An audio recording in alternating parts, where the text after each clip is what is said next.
আছেন তাদের প্রতি ভালোবাসা এবং যারা শিশুরা আছেন সেই সন্তানদের প্রতি আমার স্নেহ জানাই।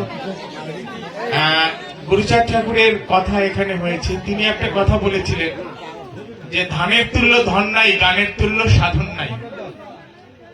কি অদ্ভুত সুন্দর কথা! দেখেন, তিনি এই কথাটি বলেছিলেন এই কারণে, ধান শব্দটা তিনি ব্যবহার করেছিলেন খাদ্যশস্য অর্থে। পৃথিবীতে যত সম্পদ থাকুক না কেন, যদি খাবার আমরা না খাই তাহলে তো বেঁচে থাকতে পারবো না। এর চাইতে বড় ধন তো পৃথিবীতে নাই।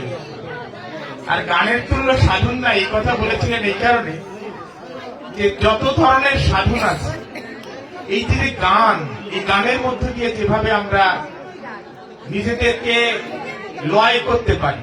আমি শুনেছি, গল্প শুনেছি আমি, যে অশ্বিনী গোসাই যখন গান করতেন এত ভাবে বিভোর হয়ে যেতেন যে তিনি তার দেহটা একটু ছোট হয়ে যেত যেন সকলে দেখতে।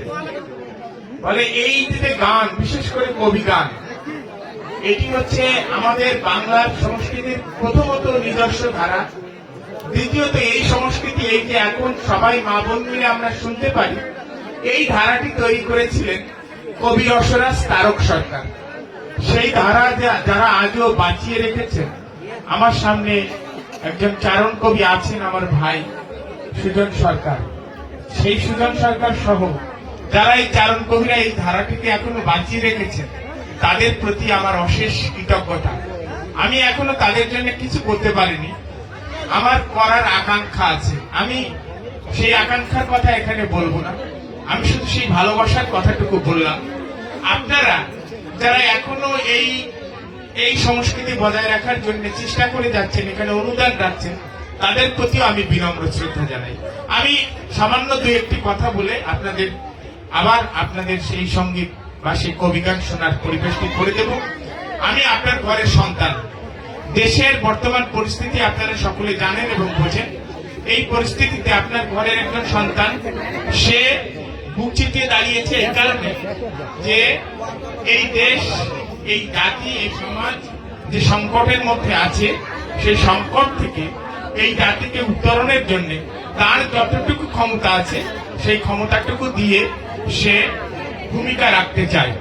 ইতিমধ্যে আমাদের মাঝে এসে উপস্থিত হয়েছেন আমাদের এই আসনের আর একজন স্বতন্ত্র প্রার্থী, আমাদের সকলের শ্রদ্ধেয় জনাব এম.এস. খান মঞ্জু। তিনি ইতিমধ্যে এসছেন এবং তাকে আমি 2-1 মিনিটের মধ্যে আমি আমার কথা শেষ করে আমাদের সেই অভিভাবককেও আমরা কথা বলার সুযোগ দেব। আপনারা তাকে মাল্যদান করুন, তাকে বরণ করে নিন। আমার কথা এইখানেই এইটুকুই যে দেশের এই সংকটের সময়ে আমি এই দেশের একজন সন্তান। আমি লেখাপড়া শিখেছি, আপনারা লেখাপড়া শিখিয়েছেন। যতটুকু জ্ঞান আছে, বুদ্ধি আছে, সেই জ্ঞান এবং বুদ্ধি দিয়ে আমি এই দেশের কাজে, এই দেশের সেবায়, এই জনগণের সেবায় নিজেকে নিয়োজিত করতে চাই। আপনারা সেইটুকু আশীর্বাদ করবেন যে 12ই ফেব্রুয়ারি যে নির্বাচন, সেই নির্বাচনে আমার মার্কা ফুটবল।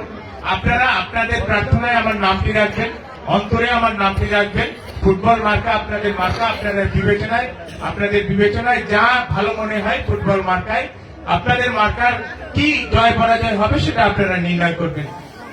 আমি শুধু এখানে মহামানব গণেশ পাগলের সামনে যে ঐতিহ্যবাহী কবিগান হচ্ছে, সেই কবিগানের সাফল্য কামনা করি।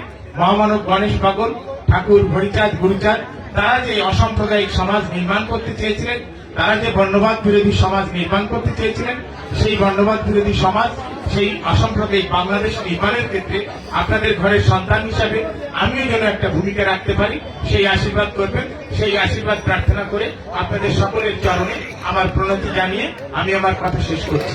সবাইকে নমস্কার।